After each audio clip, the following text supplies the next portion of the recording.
হইব হইব। তাহলে তো বাংলাদেশ এবার সব খেলায় জিতবে।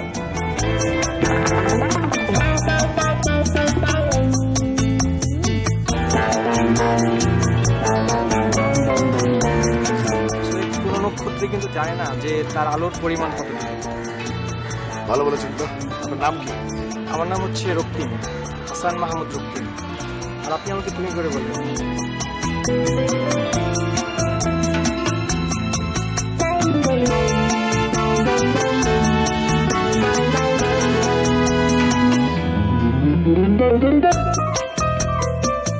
আমার কিন্তু বিষয়টা খুবই ইন্টারেস্টিং লাগে। আরে বুড়ো হলে বুড়িয়ে যেতে হবে না, এটাই বলে কারণ নেই। এসব লেকচার আমাকে দিও না তো, আমি আছি আমার জায়গায়।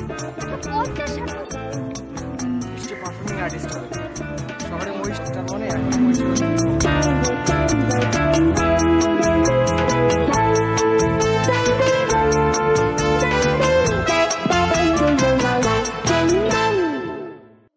এটা কিন্তু ঠিক আঙ্কেল, আপনাকে দেখলে এখনো অনেক তরুণের চেয়েও তরুণ মনে হয়। I just impressed.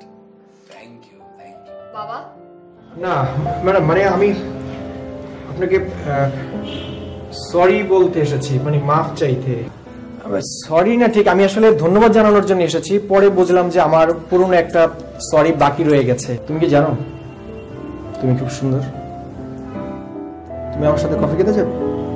কফি? জানো সাথী, আমি জীবনে অনেক কষ্ট করেছি।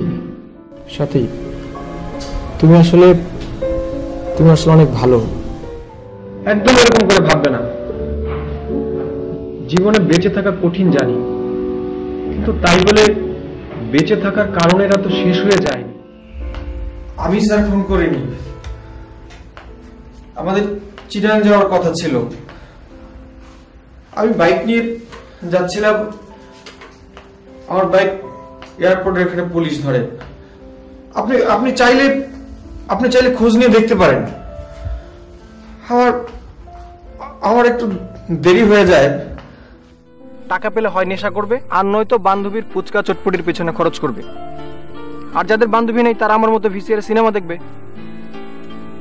আমি হলো তো কিন্তু আপনার পত্রিকা। না না, আমি যাব না। সুজয়দাকে বুঝতে হবে, এর আগে রক্তদান উৎসব করলো, আমি গেলাম টাকা তুলতে। অপমানের চূড়ান্ত। এখন আবার পত্রিকা বের করছো। আরে ঝামেলার দরকারটা কি?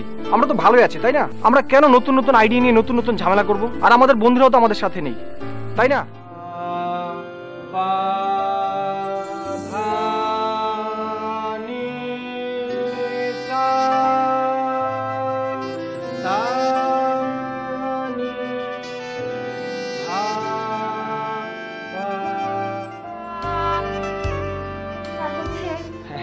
ভালো হচ্ছে, করুন, আবার করুন, আবার শুরু থেকে করুন।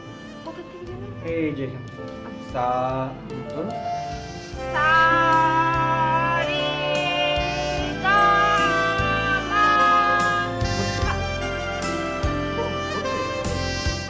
লিখন, হ্যাঁ হ্যাঁ লিখন। সে কিন্তু মানুষ হিসেবে একদম ভালো না, খুব সাবধান। আমি নিশ্চিত সে আপনাকে নায়িকা হওয়ার কথা বলে খারাপ পথে নিয়ে যাবে। মানুষের বাহিরটা দেখে ভেতরটা বোঝা যায় না। সবাই তো আর আমার মতো ভালো মানুষ না। পানি খাইতে চাই, বেগানা মাইয়া হেও পানি খাইতে চাই। এই দেশ তো রসাতলে যাচ্ছে রে, কিছু একটা করা দরকার। ওর মুখ বন্ধ করে দেবো নাকি? শুনছস? এই আমার নামে নাকি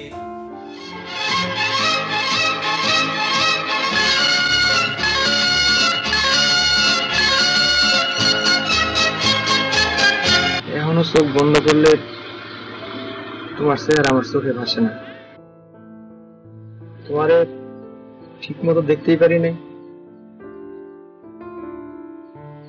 যেদিন তোমাদের বাড়িতে গেলাম ওই দিন তো তুমি কাছে আইলাম, আর যখন আইলা তখন তো আমি লজ্জায় তাকাইতে পারি না। হায় আল্লাহ, তুমি তো মেলা সুন্দর। এটাই তাহলে আসল কারণ। বেশি সুন্দর এক লগে দেখা যায় না। এত কাছে বয়ে রইছো, তাও তোমার পরিপূর্ণভাবে দেখতে পারতেছি না। হ্যাঁ কি করি কত ও মা গো, তোমার হাসিও তো চুরির শব্দের লাহান। এই জন্যই মনে হয় মানুষ কবিতা টবিতা লেখে, কি কও? না স্যার, একজনটা দেখলে স্যার চিনবো স্যার। ফর্সা করে লম্বা গোফা ছিল, হাতে স্যার কি কি যেন পড়ছে স্যার।